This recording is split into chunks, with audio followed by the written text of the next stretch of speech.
Bienvenidos a esta emocionante presentación sobre nuestro nuevo modelo de iglesia y el Instituto Bíblico de Capacitación y Apoyo Comunitario. Nuestra visión es construir una comunidad de creyentes arraigada en la verdad del Evangelio, capacitada para discernir con sabiduría en un mundo lleno de desafíos. Nuestro Instituto Bíblico de Capacitación y Apoyo Comunitario es una plataforma destinada a edificar a nuestros hermanos en su fe y en su servicio a la comunidad. Nuestra visión es construir una comunidad de creyentes basada en la verdad y la autenticidad del Evangelio. Seguimos el ejemplo de Jesús, enfatizando el amor y el servicio como partes integrales de nuestra fe. Nuestro modelo incluye la adoración, el discipulado, el servicio comunitario y la capacitación bíblica. Adoramos a Dios en todo lo que hacemos, crecemos en la fe, servimos a nuestra comunidad y buscamos una edificación integral. El programa de carrera ministerial es esencial para cumplir con nuestra visión. Ofrecemos formación teológica, competencias laborales y consejería familiar. Comenzamos el 19 de mayo con clases presenciales, que luego pasarán a formato en línea, además de talleres prácticos y cursos de certificación. Te invitamos a unirte a nuestra visión. Inscríbete en los programas, involúcrate en los proyectos de servicio y comparte esta misión con otros.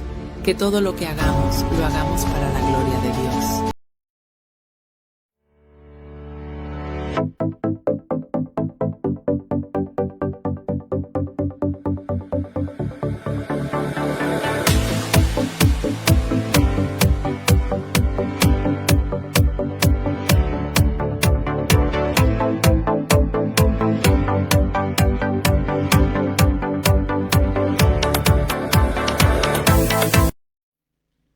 Muy buenas noches, amados hermanos. Qué alegría saludarlos por este medio en este hermoso día.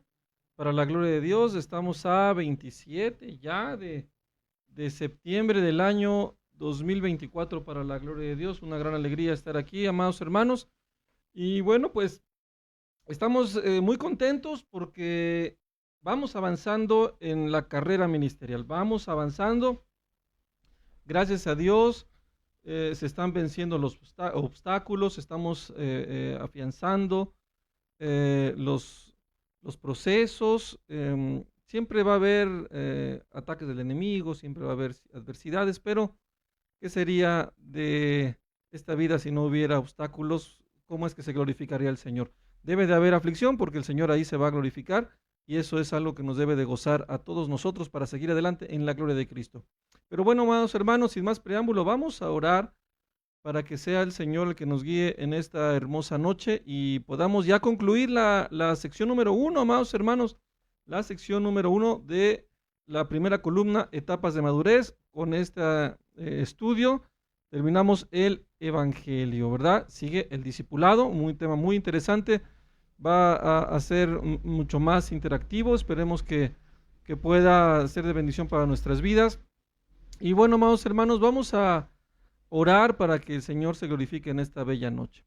Padre, en el nombre de Jesús te damos gracias por esta hermosa oportunidad que nos das de compartir este tiempo delante de ti, Señor, para aprender más de ti. Queremos ser como tú, Señor, queremos pasar tiempo contigo, queremos ser edificados en la gracia y la misericordia que es por la fe en tu nombre.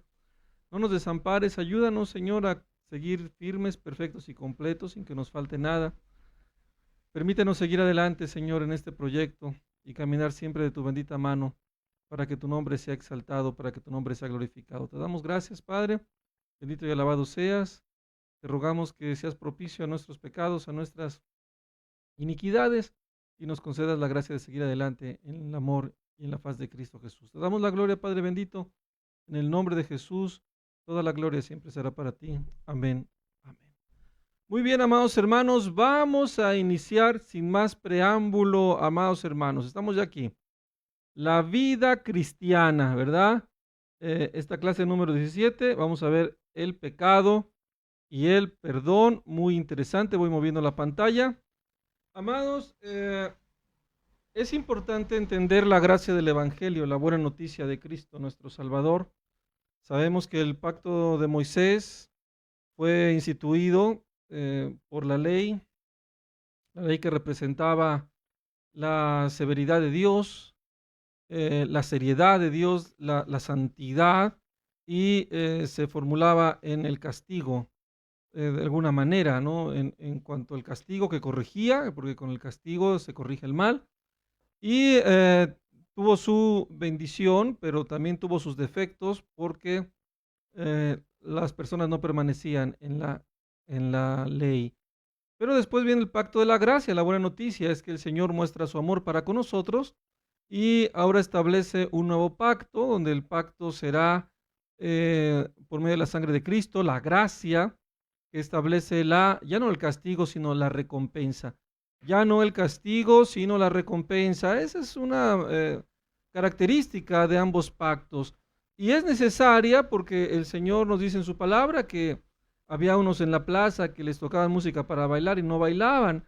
Y había otros que les decían, bueno, tocaban una endencha, que es una música de luto, y tampoco lloraban. O sea, con nada están a gustos, con nada se convencen. Y así es el Señor en su gracia. Y algunos con la severidad decían, no, es que es muy severo el Señor, es que el castigo, el castigo es que pues, la ley, ¿no?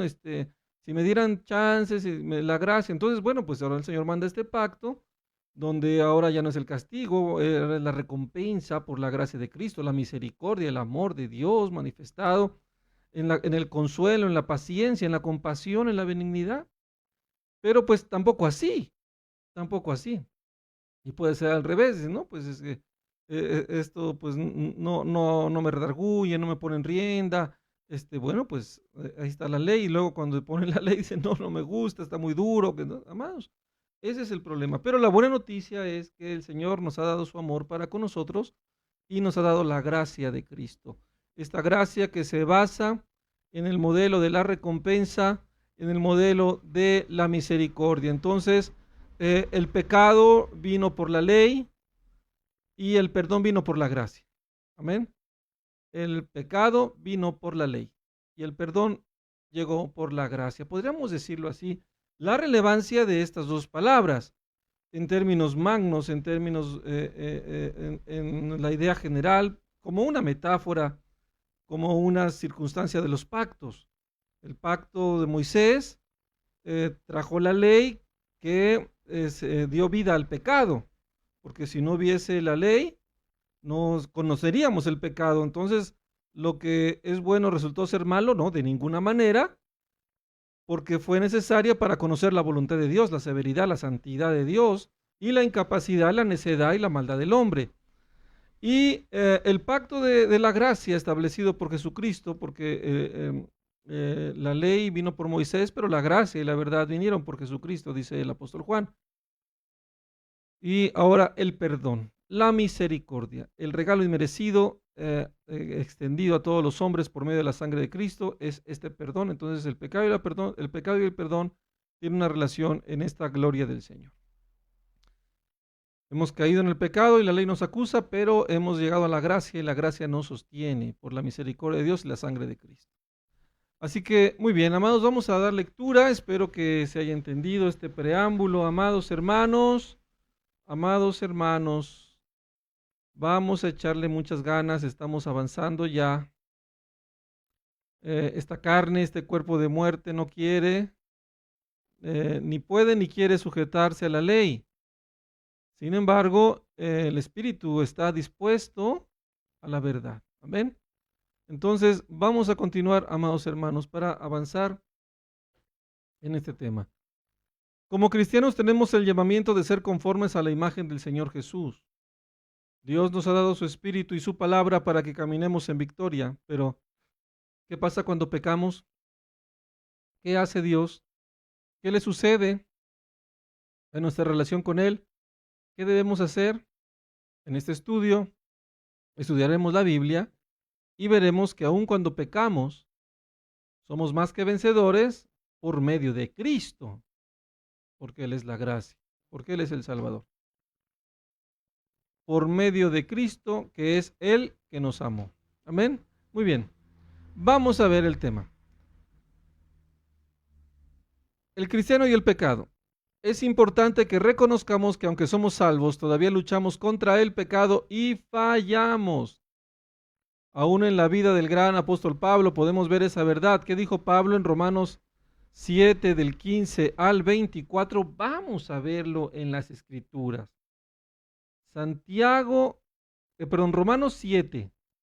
Vamos a verlo aquí en las Escrituras. Amén. Romanos 7, del 15 al 24. Vamos a ver, amados, tengan un poco de paciencia. Romanos 7, del versículo 15 al 24, un texto muy importante, muy famoso. Dice la palabra, vamos a leerlo como dice la Escritura. Amados hermanos, porque lo que hago no lo entiendo. ¿Ven? Pues no hago lo que quiero, sino lo que aborrezco, eso hago. Y si lo que no quiero, eso hago, apruebo que la ley es buena. Vamos a ir avanzando punto por punto. Amén. Pablo está dando una exposición acerca de el razonamiento de la gracia. Amén. Está afirmando la relación que hay en el entendimiento espiritual en la mente del hombre pecador. Entonces, dice, lo que hago no lo entiendo. Yo sé que la ley es buena, ¿verdad? Decía el versículo, voy a poner un poco ahí el versículo 14. La ley es espiritual, mas yo soy carnal, vendido al pecado, esa es nuestra carne. La ley es totalmente espiritual, pero nosotros somos carne mortal. Entonces yo no entiendo porque lo que no hago, porque no hago lo que quiero, habla en el sentido de la disposición de la santidad. Yo quiero agradar a Dios. Sino lo que aborrezco, eso hago, porque ahora hay el entendimiento y ahora aborrezco el pecado, aborrezco estas mañas, este carácter, pero lo sigo haciendo. Lo importante de aquí en una vida espiritual es que se aborrezca lo malo. Hay personas que no aborrecen lo malo que hacen. Ya el poder aborrecer, decir, ay, me caigo tan gordo cuando me comporto así. Job decía, me aborrezco en esta actitud que tomé. ¿Cómo fui a pensar eso? Que hasta, ay, ¿cómo es posible que tome esta actitud? Eso es un grado de santidad espiritual, de entendimiento espiritual, que es un grande avance. Pablo está expresándolo así, está abriendo su corazón, está enseñando una verdad, dando él mismo, poniéndose como ejemplo.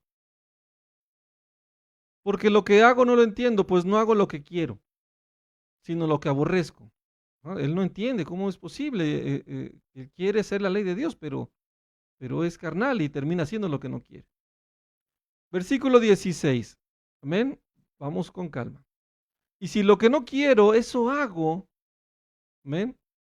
O sea, si lo que no quiero, Pablo no quería pecar, pero termina pecando, apruebo que la ley es buena. O sea, en su mente, en su corazón, él no quiere pecar y está aprobando. Y eso es muy importante porque tu mente, hay un razonamiento, hay una lógica. Amados hermanos, vamos a detenernos aquí. Esto de aprobar habla de una conciencia del conocimiento, de la razón. Hay una conciencia. O sea, amados, yo sé que mentir es malo. Y si yo hago mentir me siento mal. La ley es buena, la ley es correcta, la ley es correcta. No mentirás. Esa es la ley. Y efectivamente no me conviene, no está bien que mienta. Entonces yo sé que si yo miento, yo no lo quiero hacer y me siento mal. Esto es ya un avance donde deberíamos de estar todo cristiano. En sentirnos mal, en tener por conocimiento que lo que a veces hago no está bien. Esto se llama arrepentimiento, esto se llama conciencia, esto se llama responsabilidad. Hay personas, amados hermanos, que para convencerlos de su pecado, esa es amados, es muy difícil. Hay un velo, hay una condenación. Por eso hay gente que no hace lo malo y no se culpa por lo que el apóstol Pablo está diciendo. Entonces, sigamos adelante. Ahí vamos bien. Pequeño error de conexión, pero ya se conectó otra vez la señal. Luego, de manera que ya no soy yo quien hace aquello. Ya no soy yo, ya no es mi conciencia, ya no es mi voluntad, ya no es mi convicción, sino este pecado que mora en mí, este cuerpo de muerte que se le olvida, que se debilita, que sale, le sale. Pero hay una conciencia de saber que eso está mal. Amén. Dice aquí, de manera que ya no soy yo quien hace aquello, o sea, lo malo, ¿no? Lo que no quiero, sino el pecado que mora en mí.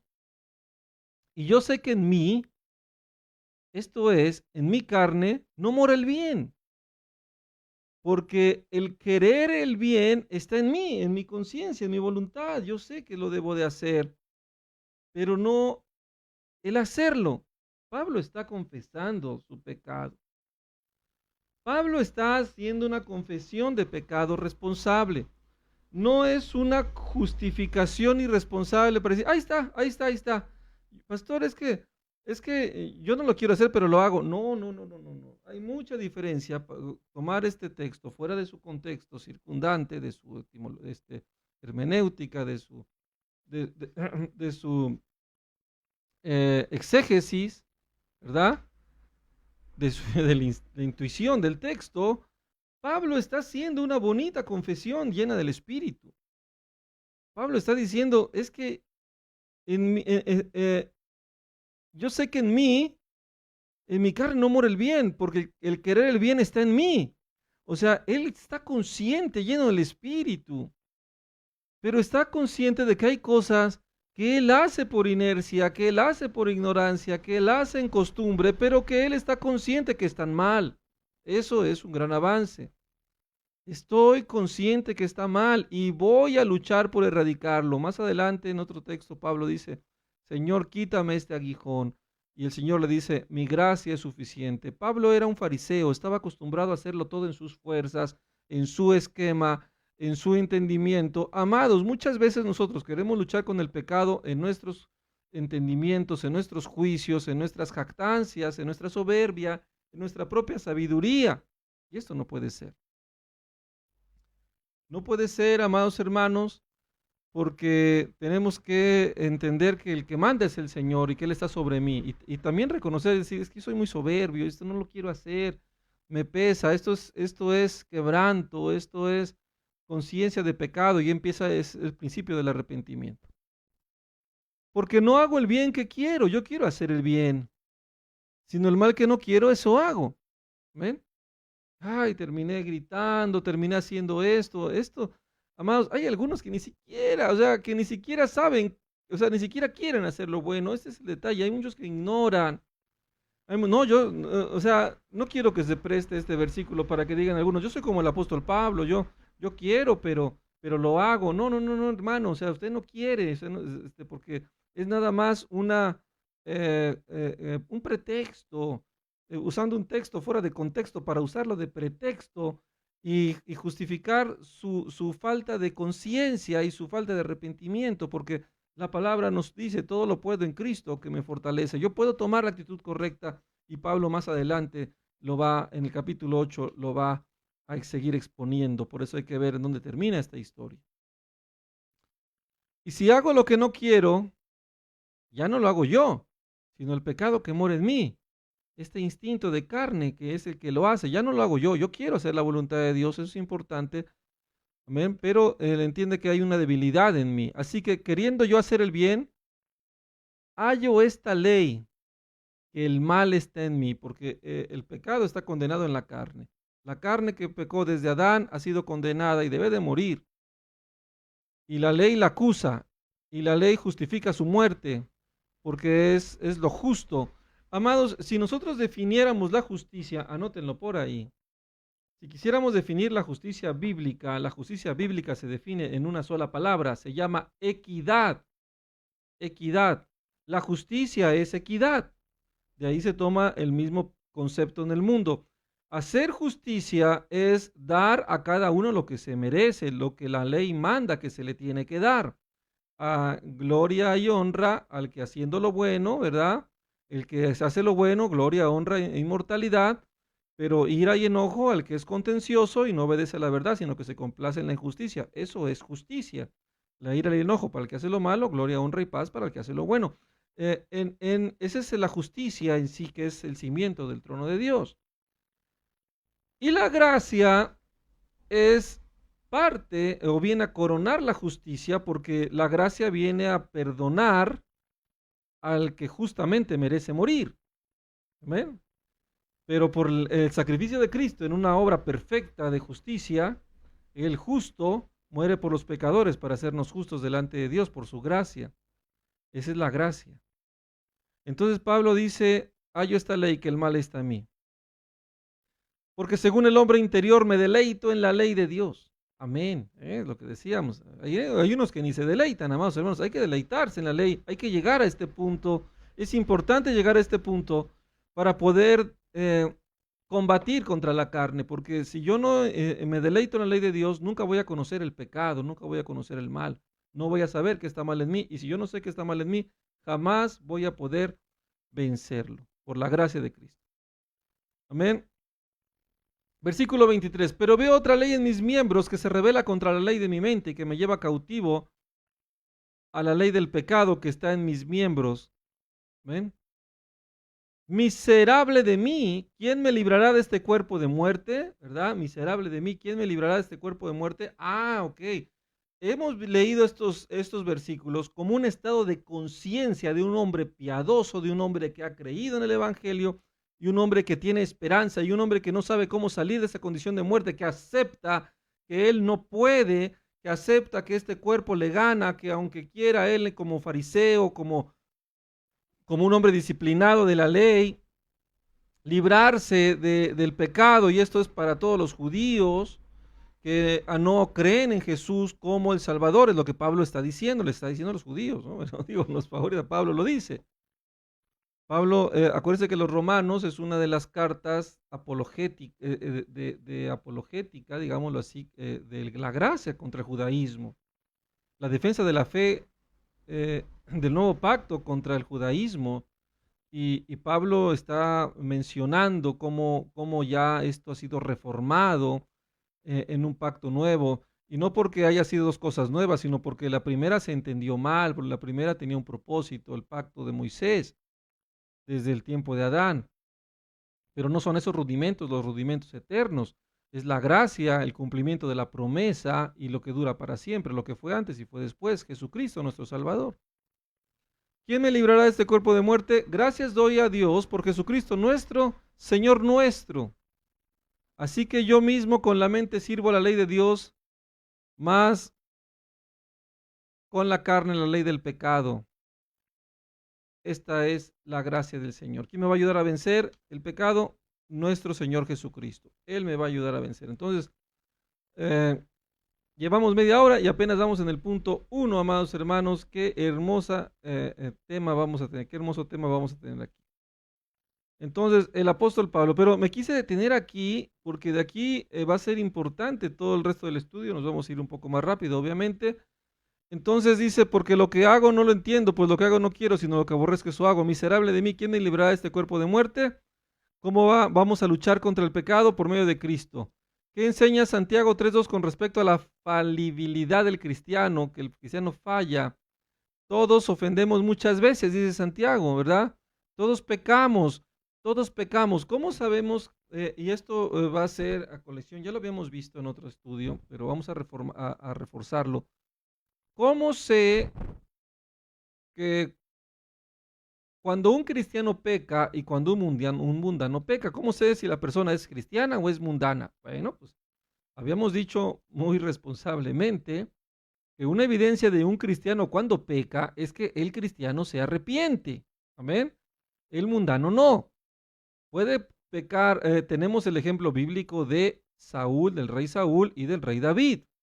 El rey Saúl no se arrepintió, David sí se arrepintió. De corazón estamos hablando, porque Saúl le interesaba su propia gloria, lo que representa el mundo, los deseos de los ojos, la vanagloria de la vida, y David representa hacer la voluntad de Dios. Un rey, Saúl representa el corazón conforme al corazón del mundo, y David representa el corazón conforme al corazón de Dios. Entonces, un pecador, un hombre que peca, si es realmente salvo, se va a arrepentir, va a confesar su pecado. El mundano que peca, aunque diga que es cristiano, si termina siendo mundano, no confiesa su pecado, no reconoce su responsabilidad. Ahí ya te das cuenta que no es tan buen cristiano, y más no debe, o sea, ni podríamos llamarle cristiano. ¿Cuál es la segunda? Lo estamos aprendiendo aquí, que el cristiano está consciente de su pecado, está consciente de su error. El cristiano sabe que hizo mal, el cristiano acepta la ley de Dios, acepta la voluntad de Dios, cree en las consecuencias, cree en la responsabilidad de su pecado, lo entiende y clama por Cristo. Y de ahí, decíamos, llega la confesión. El que es del mundo, ¿verdad? Y peca, no está consciente de su error, no está consciente de su pecado, necesita el Evangelio, necesita conocer a Cristo, necesita salvarse urgentemente, si no va a morir en las llamas eternas del infierno si es que llega a morir. Según 1 de Juan 1, 8 al 10, ¿qué hace el cristiano que afirma que no ha pecado? Bueno, dice la palabra, si decimos que no tenemos pecado, nos engañamos a nosotros mismos y la verdad no está en nosotros. Y la sangre de Jesús nos limpia de todo pecado. ¿Por qué dice el apóstol Juan? Confirma lo que estamos diciendo, ¿verdad? O nosotros confirmamos lo que la Biblia dice, lo importante es la Biblia. El apóstol Juan está diciendo que el cristiano sabe que tiene pecado, sabe la verdad, sabe su responsabilidad, sabe que hizo mal, y si no lo sabía, el Espíritu Santo se lo hace ver. Ahí está Natán haciéndoselo ver a David. Samuel le hizo ver el pecado a Saúl, y no se arrepintió, no estaba consciente, había un velo. Samuel le dijo, lo que hiciste estuvo mal, la obstinación es peor que todo, se te dijo que mataras los amalecitas que habían ofendido al trono de Dios, y tú no estás a favor del trono de Dios, no te importó, tú estabas a favor de tu trono, esto es inaudito, estás desechado. Pero él no se arrepintió. Y David no veía su pecado porque el pecado te ciega. Para eso está el pastor, para eso está la iglesia, para eso están los hermanos, para redarguir al pecador. Y el pecado te ciega, aunque seas cristiano, pero cuando tú ves la luz de la palabra, la reprensión llega al hermano, te dice, hermano, usted está mal, el Espíritu Santo te trae a luz y tú dices, ay, tienes razón, he pecado. ¿Ven? Entonces, la verdad está en nosotros, quiere decir, Pablo dice, yo sé que la ley de Dios está en mí, yo sé que soy un buen cristiano, yo sé que creo en la palabra, he pecado, pero lo confieso, lo acepto, soy responsable, sé que este cuerpo de muerte, sé que lo que hice estuvo mal, pero quiero pedirle perdón a el Señor Jesucristo, porque Él es el que me limpia de todo pecado. Muy bien, el pecado experimenta cambios maravillosos, el pecado experimenta cambios maravillosos en su vida. La Biblia afirma, si alguno está en Cristo, el cristiano perdonó el pecado. Discúlpeme, ¿cómo decía? Hasta yo decía de mí ese instinto, ¿cómo que el pecado experimenta cambios maravillosos? No. El cristiano, disculpen ustedes, amados, este video es en vivo, no se edita. La gloria es para el Señor, porque así lo hacemos más personal. Voy a leer bien, es que no traigo lentes y entre el pecado y el cristiano se me confundió, pero el cristiano experimenta cambios maravillosos en su vida.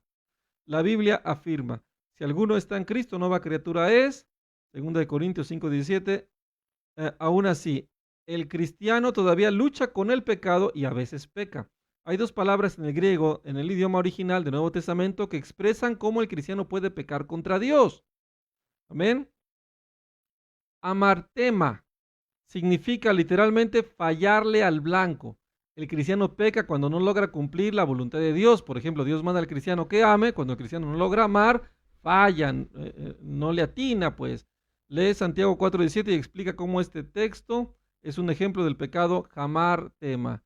Dice la palabra, y el que sabe hacer lo bueno y no lo hace, es pecado. Sabe hacer lo bueno, pero no le atina, no puede, le falla, le ganó la carne, ha pecado. El pecado es muerte. El pecado va a traer preocupación, va a traer aflicción a su vida. Esto es importante. El pecador, su vida no va a ser una cosa hermosa. El pecador va a ser una cosa tremenda. El pecado te lleva a una vida terrible. Pero la gracia, el cristiano salvo, sí experimenta esta maravilla de la salvación. Amén. Ahora, vamos a ver que todo esté bien. Ok. Parabasis, literalmente es sobrepasar la línea prohibida o pasarse de la raya, como lo conocemos en México. El cristiano no peca cuando atraviesa, el cristiano peca, Señor, ayúdame en esta exposición porque estoy leyendo Ayúdame en mi debilidad, Señor, ten misericordia de mí. El cristiano peca cuando atraviesa en rebeldía la voluntad de Dios y hace lo que Dios prohíbe. Ejemplo, Dios prohíbe que el cristiano mienta. Cuando el cristiano mienta, él ha sobrepasado la línea prohibida y ha pecado. Lee Génesis 2, del 16 al 17, el 3 y el 6 y explica cómo este texto es un ejemplo del pecado parabasis. Dice, Dios había indicado a la mujer que no comiera del fruto del árbol de la ciencia del bien y el mal. Sin embargo, la mujer, viendo el fruto que era bueno, lo tomó y comió de él. O sea, le dijeron, no lo comas, y lo comieron. Esto es parabasis, se pasó de la raya, rebasó la línea, y esto es muerte. Seguimos adelante, amados. En Romanos 14:23 encontramos otra manera que el cristiano puede pecar y que posiblemente es la base de todos los demás pecados. ¿Qué nos enseña este versículo con respecto al pecado? Porque el que duda sobre el que come es condenado porque no lo hace con fe, y todo lo que no proviene de fe es pecado. Esto tiene un sentido, esta palabra, Romanos, acuérdense que él está hablando en términos judaicos y poniendo el término de la gracia. En el judaísmo, la ley de Moisés mandaba prohibir ciertos alimentos. Si comíamos carne de puerco era un pecado y nos afectaba en nuestra comunión con Dios, habíamos pecado. Pero el Señor explica que ya no es, el reino de los cielos no consiste en bebida, comida o bebida, y que ya no es lo que entra en tu cuerpo, sino lo que sale de tu cuerpo es lo que te contamina. Entonces el Señor le dice a Pedro, mata y come, no llames inmundo lo que yo he santificado. El Señor reforma este mandamiento, ¿verdad? Lo que el Señor quiere es que tengamos un cuidado sobre nuestro cuerpo, que tengamos ese dominio propio, es lo que Él pretende, pero ya no lo va a hacer con esta obligación del mandamiento, sino lo va a hacer por medio del Espíritu, por medio de Cristo, el Espíritu Santo que mora en el creyente. Pero quedaba ese debate todavía, quedaba ese debate entre si había que comer o no había que comer, entre el cristianismo primitivo. Recordemos, amados hermanos, que el cristianismo primitivo todavía guardaban algunas levaduras del judaísmo. El judaísmo no desapareció totalmente de un día para otro, sino fue gradualmente próximas a desaparecer, dice Hebreos. Hay unas cosas que ya se iban degradando, funcionalmente ya no iban a ejercer en la cuestión de la ley, porque la gracia ya lo había establecido. El Señor Jesús lo había dejado claro, solo que pues de repente en la práctica todavía se estaba limpiando. Entonces, el comer para algunos representaba cierta condenación, para otros no. Entonces, lo que se refiere el apóstol Pablo cuando dice, porque el que duda sobre lo que come, se refiere ya al nuevo conocimiento de la gracia, entendiendo que somos libres del pacto de Moisés en cuanto a las obras de la carne y que ahora por la sangre de Cristo, por el Espíritu, cumplimos la ley de Dios, más perfecta que la de Moisés. Amén. Entonces, pero no tenemos que dudar, tenemos que hacerlo con fe. Entonces, si tú dudas, pues todavía no has creído en la gracia, no has creído en el amor de Cristo. Y ya eso es pecado, el no creer a Dios. Por eso dice que todo lo que no proviene de la fe en Cristo, todo lo que no proviene de la palabra de Dios, es pecado. O sea, yo no puedo tener actitudes en mi propio entendimiento porque es un pecado. ¿Ven? Entonces, estas raíces todavía pueden estar en mí. Si no, mi vida no se conforma a la palabra, si no se está guiando en la palabra, es pecado, aunque yo la acomode a mi modo, aunque me quiera bajar el balón con la mano, es falta. El Señor me va a juzgar como pecador y yo tendría que reconocer mi pecado, decir, Señor, me ha faltado fe. O sea, me ha faltado fe. Tú ya me dijiste, esto pasó con Pedro. Pedro comía con los de Antioquía, que eran gentiles, llegaron los de parte de Santiago, los judíos, y Pedro se retraía porque le daba pena que lo vieran comiendo cosas gentiles. Entonces, Pablo, en Gálatas, Pablo lo reprende cara a cara y dice, esto no está bien, eso es pecado. Y Pedro se arrepiente, Pedro reconoce, Pedro sabe que lo que Pablo dice también es palabra de Dios y que esa exhortación vino del Señor. Nota, cualquier obra o actitud que el cristiano hace o posee sin tener la convicción de que es la voluntad de Dios es pecado, siempre y cuando venga de un entendimiento humano.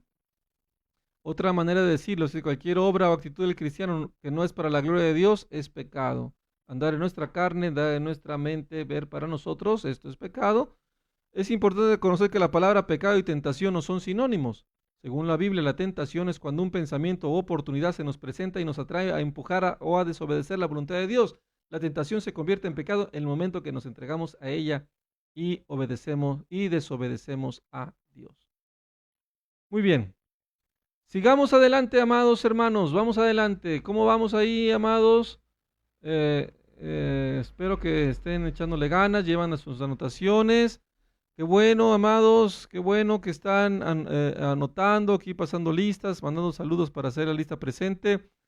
Amados, terminamos el primer módulo. Ya les voy a pedir en el WhatsApp que voy a necesitar, porque, pues, amados, la gloria es para el Señor. Vamos a dar una sorpresa muy sencilla a los alumnos que le echaron ganas y que llegaron aquí en el módulo del Evangelio. Sorpresas sencillitas, pero agradables. Amén. Para la gloria del Señor. Amén. Reconocimientos, no me quiero adelantar. Tengan mucha prudencia, no se esperen toga y birrete, no, pues apenas estamos en el módulo 1, pero sí un bonito detalle de agradecimiento, reconocimiento, les vamos a dar. Amén. Como vamos a establecer este sistema de bendición. Así que todavía les voy a dar oportunidad que presenten los que faltan de sus estudios, los que faltan de sus cuestionarios. Pónganse al corriente antes del día domingo, que es el último día para que aprueben el módulo del Evangelio. Amén. Para que valga la pena todo este esfuerzo. Así que échenle ganas. Muy bien, amados hermanos, sigamos adelante sin más preámbulo, para la gloria de Dios. Muy bien. El pecado, el cristiano y su relación con Dios. ¿Cómo afecta el pecado a nuestra relación con Dios? Si pecamos, ¿dejará de amarnos? ¿Podemos perder la salvación? Las preguntas son importantes. Las respuestas se encuentran en la Escritura. ¿Puede dejar Dios de amarnos? Porque ¿puede el pecado separarnos del amor de Dios? ¿Qué nos enseñan los siguientes versículos? Creo que ya después de lo que hemos hablado, ya deben de saberse la respuesta. Dice la palabra: ¿quién nos separará del amor de Cristo? Tribulación o angustia, o persecución o hambre o desnudez o peligro o espada, como está escrito. Por causa de ti somos muertos todo el tiempo, somos contados como ovejas a matadero. Antes en todas estas cosas somos más que vencedores por medio de aquel que nos amó, por lo cual estoy seguro que ni la muerte, ni la vida, ni ángeles, ni potestades, ni lo presente, ni lo porvenir, ni lo alto, ni lo profundo, ni ninguna otra cosa creada nos podrá separar del amor de Dios que es en Cristo Jesús, Señor nuestro. Segunda de Timoteo 2:13, si fuéramos infieles, Él permanece fiel, Él no puede negarse a sí mismo. Dios es amor, Dios nos ama. Él está muy molesto con el pecado, te ama tanto, pero amado, te tengo una buena noticia. La corrección, la disciplina y la ira de Dios son manifestaciones hermosas de su amor. Dios te ama tanto que te va a dar un jalón de orejas de aquellos si tú pecas. Te ama tanto que va a afligirte como no tienes idea, te va a dar una buena tunda, santa, bonita, que te va a santificar para la gloria de Dios, para que temas a su nombre, para que lo respetes, pero esto gózate porque es una grande manifestación del amor de Dios. Amén. La ira de Dios, dice: yo reprendo y castigo a todos los que amo. La reprensión y el castigo son una parte hermosa del amor de Dios, debemos de entenderlo así. Entonces, amados hermanos, Dios aborrece el pecado, es una realidad, pero nos ama cuando nos ha amado por medio de su Hijo. Aunque no esté de acuerdo con lo que hagamos, aunque Él se duele de lo que hagamos, Él nos ama y en su amor nos va a corregir, en su amor nos va a reprender, en su amor nos va a llevar al arrepentimiento y a la salvación. Dios no va a negar su esencia, su atributo del amor que tiene, incluso para todo el mundo, pero solamente a los que ama corrige. El Señor quiere que todos los hombres sean salvos. El pecado separa de Dios, pero por la gracia de Cristo, el amor de Dios y su benignidad nos guía al arrepentimiento, porque es una promesa que Él mismo constituyó por amor de sí mismo. No lo hará por nosotros, sino lo hará por Él mismo, el perdonarnos y el amarnos. Dios nos ama, pero no es un amor solapador, grábenselo bien, porque es que Dios me ama, yo puedo hacer lo que yo quiera. No, Dios te ama tanto que te va a destruir con tal de que te salves, porque te va a llevar a la vida eterna. Entonces yo que tú no pecaría, porque el amor de Dios va a actuar. Mejor abracemos el amor de Dios en la benignidad, en el amor, en la paz, ¿verdad? Con la santidad, el temor a su nombre y la gracia redentora de Él, porque el Señor es amor y el amor tiene muchas manifestaciones. El amor no se goza de la injusticia, se goza de la verdad. Dios no se va a gozar de que hagamos lo injusto, Dios se goza que andemos en la verdad. Si andamos siendo lo injusto, el Señor en su bendito amor nos va a reprender, y esto hay que tenerlo como temor de Dios. Entonces, amados, Dios ama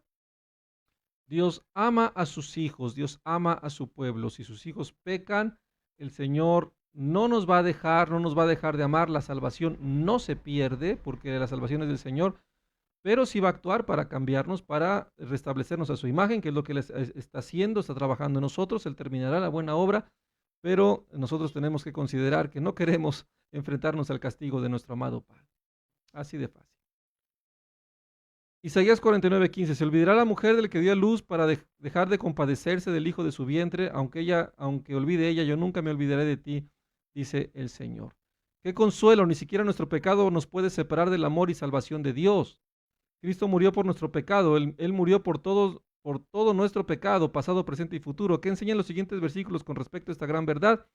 Pero Cristo, habiendo ofrecido una vez para siempre un solo sacrificio por los pecados, se ha sentado a la diestra de Dios. Amén. Solo un sacrificio por todos los pecados es el amor de Dios. Si yo sigo pecando, tengo que revisar si estoy en ese amor, porque entonces si no, vendrá la condenación. Mayormente de los que creen, hay que creer para que esto se active, hay que creer en Cristo para que entonces ese sacrificio actúe en nosotros por la promesa de la gracia. Hebreos 10:14, porque con una sola ofrenda hizo perfectos para siempre a los santificados, ojo, a los que se han arrepentido, a los que están conscientes. Como decía Pablo, yo sé en mi corazón que soy consciente de que amo a Cristo, pero en esta carne hago lo malo. ¿Quién me librará? Cristo me va a librar, no yo, Cristo. Porque hablaba él como un ex fariseo. Y él necesitaba en esa área de su vida que el Señor tomara el control, no él. Entonces hay que ver el contexto, si hay que ver cómo nos acomoda, qué parte sí, qué parte no, porque hay para todos, ¿eh? Hay quienes les va a quedar esta parte, hay quienes no les va a quedar, porque de alguna manera no tienen ese problema, al contrario, se culpan demasiado todo el tiempo. Entonces vendrá otra palabra que haga equilibrio, justicia, juicio, equidad, equilibrio de gracia para entender la palabra. Por lo cual también puede salvar perpetuamente a los que por él se acercan a Dios, viviendo siempre para interceder por ellos, porque tal sumo sacerdote nos convenía, santo, inocente, sin mancha, apartado de los pecadores y hecho más sublime que los cielos, que no tiene necesidad cada día, como aquellos sumos sacerdotes, de ofrecer primero sacrificios por sus propios pecados y luego por los pecados del pueblo, porque esto lo hizo una vez para siempre, ofreciéndose a sí mismo. El sacrificio de Cristo es perfecto y limpia todos nuestros pecados. Nuestro pecado no nos puede separar del amor de Dios, del amor y salvación de Dios, porque Jesús murió una vez y para siempre para pagar la pena de nuestros pecados y vive para siempre para interceder por el pecado que cometemos con debilidad. Acordémonos, falta aquí para que se fortalezca este estudio. Este estudio es ancho. O sea, no puedo verlo así delgadito, tengo que verlo ancho. ¿Qué más tengo que ver aquí? En su anchura del texto, que tiene que ver también con la obra del Espíritu Santo de disciplina, de formación en nosotros. Estamos hablando de un cristiano formado. Un cristiano formado puede leer este texto y decirle, mi pecado no me separa de Dios. Ah, bueno, es un cristiano formado que ha venido de muerte a vida, que ha venido en un trabajo del evangelio, que ha venido en un nivel que puede decir esto como Pablo. Hay algunos que no han llegado ahí, que no son cristianos formados y se agarran de estos textos. Ya ves, yo puedo pecar, Dios me ama. Ah, por eso este texto hay que interpretarse en una anchura, ¿verdad? Lo vamos a ver el sábado, amados hermanos, los invito el sábado, Ministerio de la Palabra, este curso que estamos viendo. Este es un tema perfecto de cómo es la anchura de un texto, de una interpretación de un texto. O sea, no puedo solamente considerar un solo tema. Ah, el pecado, si peco Dios me ama, aunque peco Dios me ama. Ah, eso no es tan delgadito este entendimiento, es más ancho. O sea, tienes que considerar otros factores para poder interpretar el texto. Y otro factor es el trabajo y la obra que Cristo viene haciendo en nuestro corazón para llegarnos aquí y hacernos entender que el pecado no nos separa de Él. El pecado no nos puede separar del amor de Dios y salvación, pero sí afecta nuestra comunión con nuestro Padre. Obviamente. Según los siguientes versículos, ¿qué ocurre cuando nosotros los cristianos pecamos? Por cuestión de tiempo, vámonos así. Efesios 4:20, nuestro pecado contrista al Espíritu Santo de Dios. No queremos contristar al Señor que nos dio la vida. Hebreos 12:17, nuestro pecado resulta en disciplina, lo que yo te decía, tú puedes pecar, pero el Señor te va a dar una tunda de aquellas, que yo no, yo temo al Señor que Él haga, temo al Señor en su castigo. Salmo 51:12, nuestro pecado nos quita el gozo, eso ya es suficiente reprensión. El quitarse el gozo, perder el gozo de nuestra salvación es algo terrible, tendríamos que llorar por perder el gozo. Salmo 38:3, nuestro pecado nos quita la paz, obviamente, no estamos aquí para seguir sufriendo si conocemos a Cristo, pero si pecamos no vamos a sentir paz. Primera de Pedro 3:7, nuestro pecado estorba nuestras oraciones. Cuidado con esto. Amados esposos, varones amados, cuidado con enojarse con su mujer, con hablarle esperamente, porque te quedas sin comunión con Dios. Sin oración, te quedas sin oración, te quedas sin nada. Te desenchufan el internet, te desenchufan el wifi, pierdes tu teléfono celular, haz de cuenta una metáfora en tu vida espiritual. Nada más no vas a poder hacer nada separado de Dios. Y amadas hermanas, no les conviene que su esposo pierda todas las oraciones, así que trátennos bien, es un trabajo en equipo, es un trabajo inteligente, tenemos todos que estar participando en eso, porque si lo que el diablo quiere es que nuestras oraciones no lleguen al techo, sean estorbadas. El diablo corta la comunicación para que las oraciones no lleguen a Dios y Dios no actúe en nosotros, porque Dios actúa a través de la oración, así lo determinó el Señor. Isaías 59 del 1 al 2 es un ejemplo de cómo nuestro pecado estorba nuestra comunión con Dios. Escribe los versículos en tus propias palabras. Nuestros pecados causan división con Dios. Él oculta su rostro para no oír.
1, 2, 3, 4, 5. Ya se escucha mejor, ¿no? 1, 2, 3, 1, 2, 3, 1, 2, 3, 1, 2, 3. ¿Se escucha? Ahora sí. Ahora sí se escucha aquí. Vamos a cambiar también.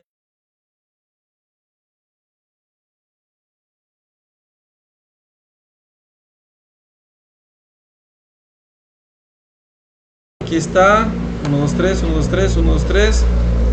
En la Biblia y en la presentación.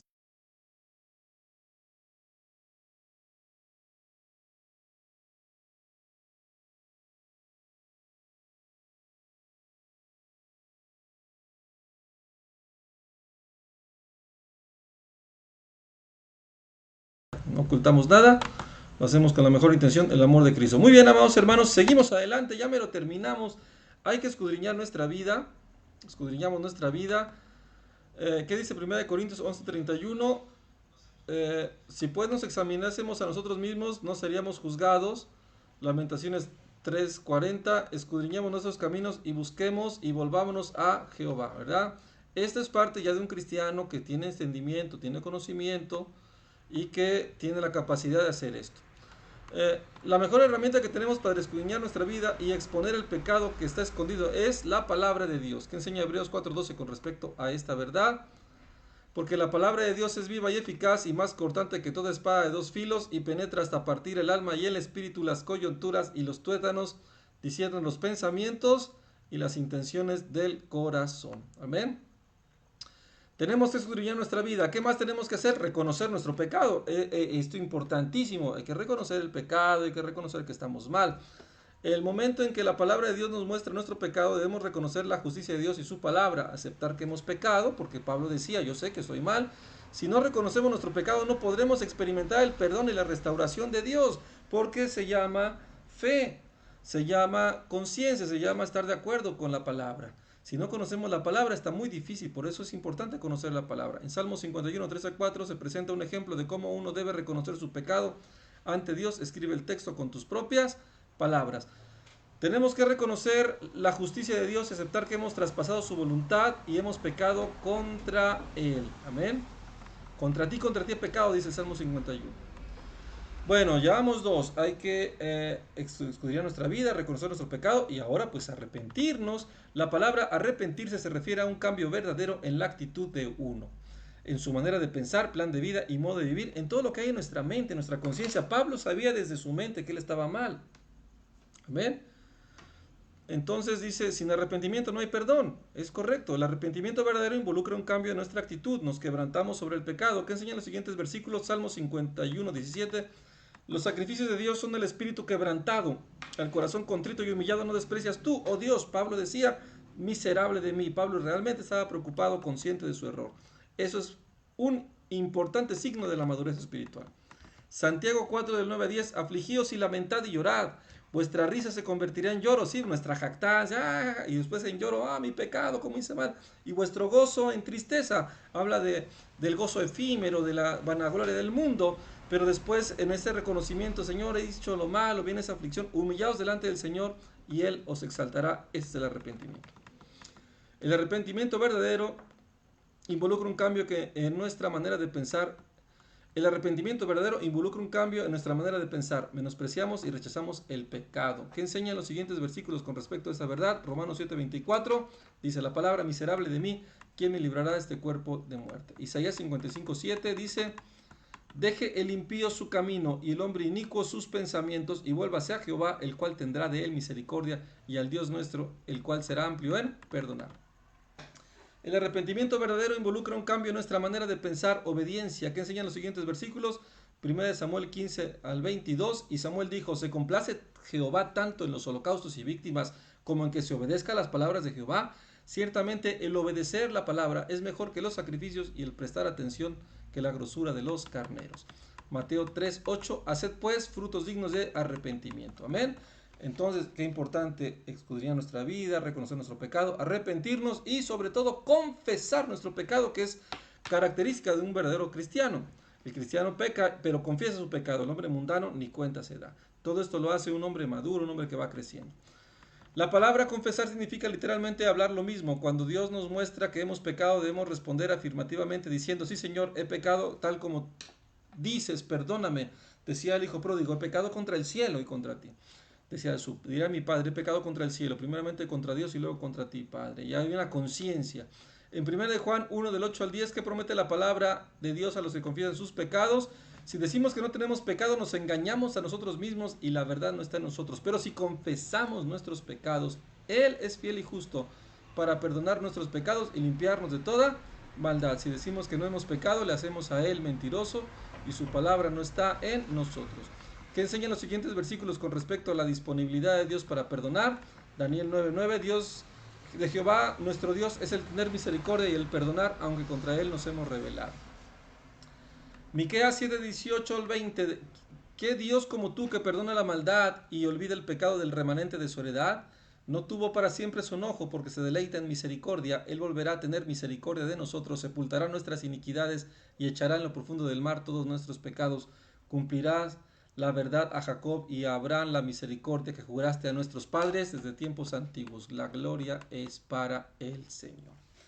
Gloria a Dios, amados hermanos. Con qué hermoso texto terminamos esta parte del bloque 1, etapas de madurez del Evangelio. El Evangelio termina, en este punto del Evangelio terminamos con este bello pasaje. El Señor extiende su misericordia hacia todos aquellos que reconocen su pecado, que reconocen su maldad, que nos arrepintamos, es lo que Dios quiere, que nos arrepintamos, confesemos nuestro pecado, vengamos al conocimiento de la verdad. Esa es la esencia del Evangelio. No me avergüenzo del Evangelio porque es poder de Dios para salvación a todo aquel que cree. La justicia de Dios se revela en el Evangelio, amados. Así que estamos muy contentos por la gracia y la misericordia de Dios, amados. Muy bien, entonces, qué alegría, aquí estamos ya, muy bien, ya se escucha un poquito de más, hemos tenido un problema con el micrófono, pero ya se solucionó, gracias a Dios. Amados hermanos, qué gozo, qué alegría que podamos estar en este texto, que en esta capacitación, en este curso, ¿verdad? En este proyecto de la carrera ministerial. Felicidades a todos los que van al corriente y ánimo y mucho ánimo a los que les falta ponerse a cuentas. Pónganse a cuentas, amados hermanos. El Señor es bueno, el Señor es misericordioso. Amén. Muy bien, amados hermanos. Vamos a continuar orando al Señor para despedirnos de este tiempo, dando gracias por este bloque 1 que ya se terminó. La gloria es para el Señor. El bloque 1, déjenme ver si por aquí había algún el bloque 1, no sé si se oiga por ahí, a ver, voy a callarme. Pero ya desconecté, había puesto unos aplausos como efecto para la gloria de Dios. Pero bueno, la gloria es para el Señor. Vamos a darle la gloria a Dios, vamos a orar, vamos a agradecer por este bloque y que Dios nos permita la gracia de continuar el bloque número 2, el discipulado. Amados hermanos, ya deberíamos, voy a ponerlo de nuevo. Para todos los que no lo vieron, aquí está, ¿verdad? Aquí estamos. ¿Dónde nos encontramos hoy, amados hermanos? ¿Hacia dónde queremos llegar? ¿Dónde estamos, amados? Por favor, échenle muchas ganas, ¿verdad? Para la gloria de Dios, échenle ganas. ¿Dónde queremos estar? ¿Quiénes queremos ser? En Cristo Jesús, ¿hacia dónde vamos? Todos tenemos que ir a una meta, a un propósito. Tenemos que llegar a la estatura de la plenitud de Cristo. Ese es nuestro objetivo, amado. Tú podrás llegar delante del Señor y decirle, Señor, pude crecer a tu estatura, pude llegar al objetivo. Ese es mi objetivo, llegar a conformarme a ti, porque es la única manera de salvarnos. Vamos a orar. Padre, en el nombre de Jesús te damos gracias por tu misericordia, por tu amor, por la gracia que has tenido para con nosotros. Te bendecimos, te exaltamos y te pedimos que por favor seas propicio en nuestros pecados, en nuestras rebeliones. Te agradecemos tanto, Señor, que nos hayas permitido llegar hasta aquí. Te pido por los hermanos que están pendientes de sus estudios, están pendientes de sus cuestionarios para que los terminen, para que se pongan a cuenta rápido, para que sigan adelante y que tú nos abras las puertas de tu gloria, que no nos cierres la puerta del conocimiento, para que el siguiente bloque, si tú nos prestas la vida, lo podamos llevar con gran sabiduría, con gran pasión, con gran entendimiento en la parte del discipulado. Te damos la gloria, Padre Santo, bendito, alabado sea tu nombre. Te bendecimos, te exaltamos y te rogamos que seas propicio a nuestros pecados, a nuestras rebeliones y nos concedas la gracia de caminar en el amor de Cristo. Gracias por todo este tiempo, gracias por esos estudios, gracias por cada hermano que ha estado firme, perfecto y completo, tomando diligentemente su capacitación espiritual. Te damos la gloria, Padre, y eso es gloria tuya, en el nombre de Jesús. Amén y amén. Muy bien, amados hermanos, que Dios los bendiga. Nos vemos el siguiente viernes, 8 de la noche, para empezar ya el bloque del discipulado. Va a haber algunas sorpresas en cuanto al estudio. Vamos a echarle ganas. Llegamos al estudio 17, son 42, pero nos va a alcanzar, nos va a sobrar, no se preocupen. Vamos muy bien. Dios los bendiga, amados hermanos. Muchas bendiciones. Que la gracia del Señor os acompañe, el amor del Padre, la gracia del Hijo y la comunión con su Espíritu Santo siempre estén presentes en nuestras vidas. Te damos la gloria al Señor. Un abrazo para todos, bendiciones y paz en el Señor.